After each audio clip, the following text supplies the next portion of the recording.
Hard water leaves behind a non-breathable mineral film on the hair and scalp, and clinical studies show that over time it can reduce tensile strength and even thin your hair. In this video, we'll look at what hard water is, how minerals bind to the hair and scalp, what clinical research tells us about long-term exposure, and how you can heal, protect, and repair your hair. Hard water is one of the most common causes of tangles, dryness, random texture changing. It's also a major contributor to scalp buildup, which contributes to clogged hair follicles and microbial imbalance. Most people don't realise how much hard water can interfere with their hair and scalp health. The chalky mineral layer left by hard water is essentially inorganic crystalline deposits, mainly calcium and magnesium salts. These mineral layers are non-permeable. They don't allow oils, moisture, treatments, or oxygen to penetrate easily. Occlusive in the wrong way. Unlike natural lipids, they don't flex or integrate with the hair or scalp barrier. Follicle congesting. By trapping oils, residue, and dead skin, this mineral layer slows natural shedding and clogs follicle openings. Microbial imbalancing. By raising overall scalp pH, hard water favours yeast and bacterial overgrowth. The concentration of calcium and magnesium is measured in parts per million. Soft water is classed as anything below 120 parts per million. Hard water is perfectly safe to drink, but when it comes to your hair, it actually has a surprisingly harsh impact. Think of it this way. Every wash is like dipping your hair in a mineral bath. As the water evaporates, these minerals stay behind, coating each strand and your scalp in a non-breathable, chalky mineral buildup. Over the months, this layer gets thicker, changing the way your hair and scalp feels and behaves. How minerals attach to hair and scalp. If you want to build a personalised hair recovery plan, it really helps to understand how hard water binds in the first place. So as we've already said, hard water carries dissolved minerals and calciums. Now, when immersed in water, some of the proteins in here take on a negative charge, and these are exposed outside of the cuticle. Overall, the hair strand should be coated in a fatty acid called 18-MEA. Think of 18-MEA as a natural water-repelling shield. It's hydrophobic and it's resistant to mineral deposits. The problem, this shield can be stripped away. Sunlight, bleach, high pH cleanings, even harsh mechanical handling, heat, all these things can erode your 18-MEA layer. Once it's gone, and then the underlying keratin is exposed. That keratin is absolutely chock full of negative sites for calcium and magnesium to latch onto. Calcium and magnesium, they don't just sit politely on the surface. Over repeated washes, they start wedging under the cuticle, giving the cuticle a much more ruffled appearance. This completely roughens the texture of your hair and allows your hair to take up a lot more water. This doesn't just dull the shine, it raises friction, makes tangles harder to undo, and overall creates a higher risk of breakage. Once these minerals abound, regular shampoos will not shift them. That's why in hard water regions, hair often feels stiff, difficult to manage, like coated in a heavy mineral. Yeah, because it is. Hard water also affects your scalp. When calcium and magnesium in hard water mix with your natural scalp oils or any product left on the scalp, they combine to film a mineral layer on the scalp. This film traps dirt, dead skin cells, microorganisms. Over time, this leads to clogged follicles, completely clogged follicles, itching, irritation, sensitivity, and flaking. The scalp is meant to stay slightly acidic at a range between 4.5 and 5.5. This acidity supports the scalp microbiome and just keeps natural cells shedding and moving as they should. Mineral buildup pushes the scalp pH up closer to 6 or 7. Even a small rise in pH can affect the scalp barrier enzymes, promoting growth of funguses that contribute to flaking, itching, and irritation. How the scalp responds in its baseline state. Minerals bind with excess sebum and flakes, a greasy yet itchy layer that aggravates seborrheic dermatitis. On dry scalps, well, with less oil to buffer the water, minerals settle directly onto the skin. Fun. The elevated pH lingers longer because you don't have that acidic sebum balancing it out. Now this is going to intensify feelings of dryness, roughness, and itching. As this layer builds, it becomes more and more resistant to regular washing. The result is impaired barrier function, poor absorption of treatments, you can think of your deep conditioning treatments that don't absorb, and a scalp prone to chronic imbalance, however way that's going to show up, whether that's seborrheic dermatitis or just a lot of itching.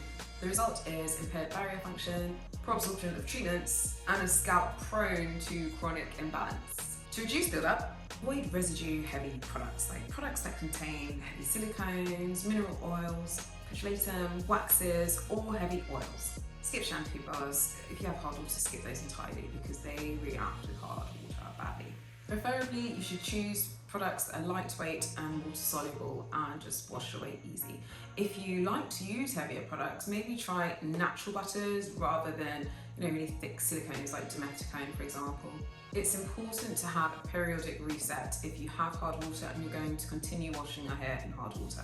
Adding a periodic reset allows you to actually lift that mineral film for a while before it starts redepositing again. What clinical studies reveal? Okay, so let's look at what the research says about hard water exposure. Okay, so we had a study by Lookman et al. 2018. In a controlled study, 70 hair samples were washed in hard water or distilled water every other day for 10 minutes for 3 months. Hard water exposure led to an 8% drop in tensile strength in just 90 days. So this study confirms that hard water can weaken hair over time.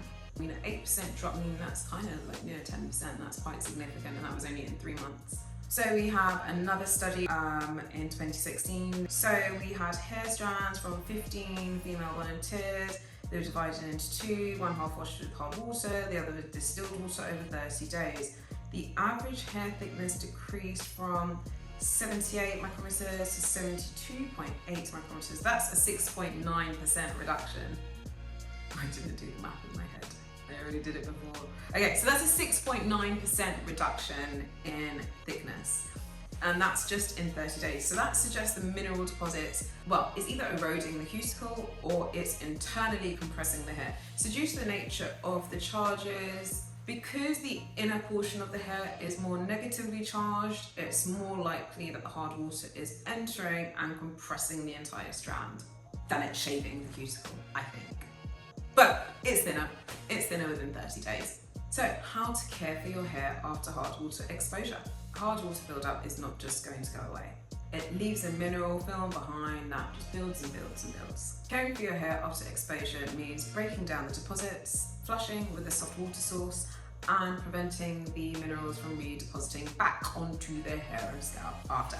After you've flushed, you really want to go in and replenish the hair with as much fatty acids as you can find. Okay, so we remove mineral buildup, prevent redisposition, and re-acidify the cuticle. Okay, so recovery starts with removing as much mineral deposit as possible.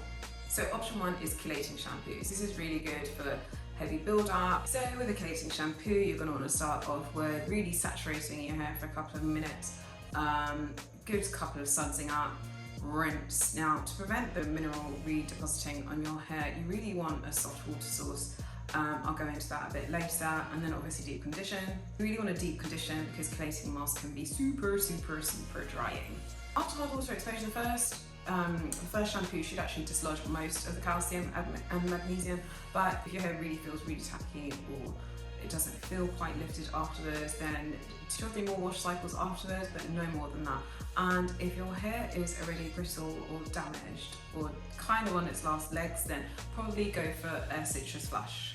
The citric flush is more of a medium reset than the hardcore chelating, just everything gone.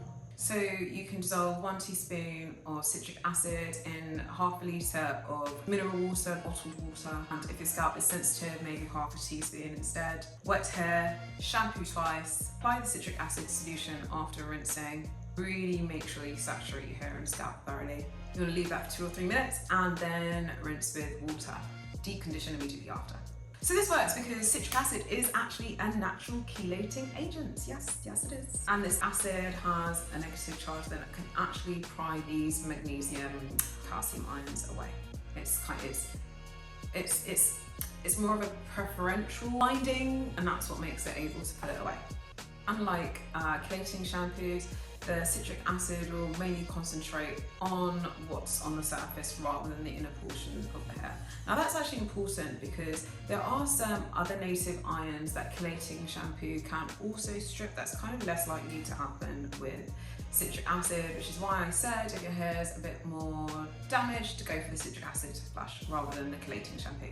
Okay, so at the same time, citric acid lowers the pH, so you get a smoother, flatter, slicker cuticle.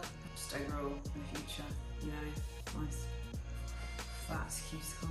This is what a cuticle looks like after it's been exposed to hard water. You don't want that. You don't want that. Those bulges will completely mess with the internal structure of the hair when it's moving, when it's stretching. It's not good. It's not good. This is bad. The third option, I really liked option. Probably something I would probably more do because my hair can be on the drier side. It's an ACV rinse. I'm sure loads of you have done it. ACV rinse, this is a light reset. Light, it's good for chemically damaged hair. Just, it's good for if you're gonna be really, you know, just delicate with your hair. So it's good for mild build-up, sensitive scalps, colour treated or dry hair. To do this, you want to mix 1 tablespoon of ACV with 500 millilitres, half a litre of water. Spray the solution over everywhere, leave it 1 or 2 minutes and then rinse. Apple cider vinegar can dissolve calcium and magnesium deposits to some degree. Yeah, ACV rinse, really good for if your hair is dry, damaged, any of the above. Really good reset. Shower filters. Most shower filters don't have the capacity to actually take out calcium and magnesium.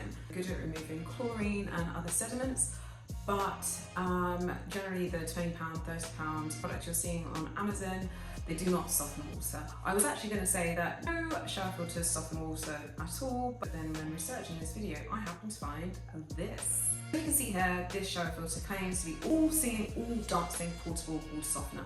I'm actually going to try it out. Apart from this, I would say that no other shower filter that I've come across does actually soften hard water at all. It's impossible. So water softeners, there are 2 types of water softeners. You have what's called an ion exchange. This is where a potassium ion is swapped for a calcium ion. So in the water, it passes through what's called a resin, and the calcium jumps in and the potassium jumps out just because of preferential binding. Very boring, but that's one way of softening water that's done at home. And normally when I talk about water softeners with clients, it's a very short conversation. It's 2 words. I say water softener, they say that's expensive. I say, okay, let's move on. But actually, when researching for this video, again, I found something interesting. You can rent a water softener for £25 to £30. There is one company that actually gives you 3 months free. 3 months free. You just pay for installation. I think installation, I would imagine, would be about 100, maybe 150, maybe 200. But you know, you get 3 months free, and then after that, it's £25 a month, monthly contract, no commitment. No idea. Had no idea. So I will probably be looking into either the water stick or a home water softener myself. Right now, I'm actually just using a plain soft water flush, which we'll talk about next. I use a camping shower. I started off using bottled water, but I got a little bit too bougie for that and decided I liked warm water, so I have a camping shower. I literally just pour about 5, I think it's actually about 10 litres in a bucket. I put maybe two boils of the kettle, pour it in, gets to around, I don't know, like 35 degrees, maybe 37, something like that. It gets warm anyway, wash my hair, and I actually don't even do it as a rinse. I actually just don't put hard water on my hair at all. But you can use it as a soft water flush, so you can do normal stuff, and then when you're doing your when you're doing your, let's say, every 4 to 8 wash reset, then you can use bottled water, you can use a camping shower, or you can just pour it on your head. So also you want to start using acidic shampoos. Acidic shampoos keep the cuticle closed, and if your hair is being exposed to hard water, then it means the mineral deposits are less able to bind just because it's already in, like I say, an acid solution. So it's a lot more difficult for minerals to bind when there's an acidic shampoo present. So you want to re-acidify the cuticle. That's really, really important. So you can re-acidify the cuticle just by adding products with fatty acids. So fatty acids are really, you know, things like coconut oil, cocoa butter, argan oil, avocado oil, moringa oil, all these good oils. These all contain fatty acid, and they're really going to help the condition of your cuticle. You could also do with a pre-poo protection. So you can use something like Fable & May's pre-wash hair oil. Love this, I use this all the time. So this is really good for emulsifying the debris that's already on your hair and then providing a really good barrier for the hard water when it first hits your head. And then if you're going to shampoo, it creates also a protective layer against the shampoo, because shampoo itself can be a bit dry. It's especially good if you're going to use a chelating shampoo. Definitely, I would say use a pre-poo then. Now you really want to focus on some good quality rich conditioners. So these are a few that I like. We have, the Steam Bar, the Scalp Saving Mask is just an absolute fave. And I actually like this because it has an exfoliating agent in it. So it's going to be very good at one, really fastening the hair if you've got like type 4 hair like me. If you've got looser curls, you can try Cantu, and actually these are a few of the others that I really like. So hot water isn't just a major inconvenience. Over time, it changes the very surface chemistry of your hair and scalp. We've seen how calcium and magnesium ions attach stubbornly to the cuticle and what the science tells us about what it does to the hair and scalp. Whether you're using acidic rinses or the occasional chelating shampoo, there's always a strategy that suits your lifestyle and budget. The important thing is consistency. Build-up happens slowly, so prevention and regular maintenance are the best way to keep your hair and scalp free of excess mineral build-up. Next time you turn on the tap, remember, the quality of your water is just as important as the quality of your products. Hard water can leave its mark, but with the right approach, it won't define your hair and scalp. Now I'm probably going to look at upgrading my camping shower to a water stick. Ciao.